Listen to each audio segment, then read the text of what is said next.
والفجر وليال عشر والشفع والوتر والليل إذا يسر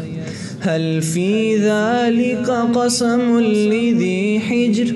ألم تر كيف فعل ربك بعاد إرم ذات العماد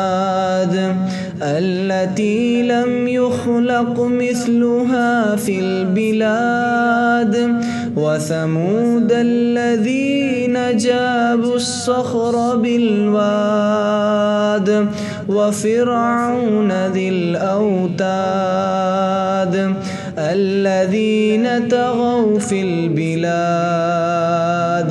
فأكثروا فيها الفساد فصب عليهم ربك صوت عذاب إن ربك لبالمرصاد فأما الإنسان إذا ما ابتلاه ربه فأكرمه ونعمه فيقول ربي أكرمن وأما إذا ما ابتلاه فقدر عليه رزقه فيقول ربي أهانن كلا بل لا تكرمون اليتيم ولا تحاضون على طعام المسكين وتأكلون التراث أكلا لما وتحبون المال حبا جما كلا إذا دكت الأرض دكا دكا وجاء ربك والملك صفا صفا وجيء يومئذ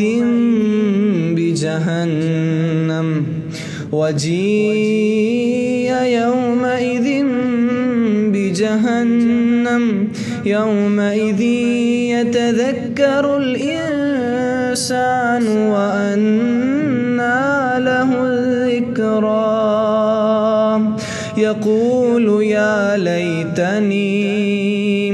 يقول يا ليتني قدمت لحياتي فيومئذ لا يعذب عذابه أحد ولا يوثق وثاقه أحد يا أيتها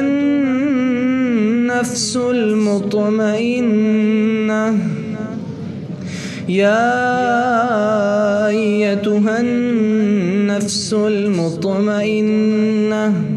ارجعي إلى ربك راضية مرضية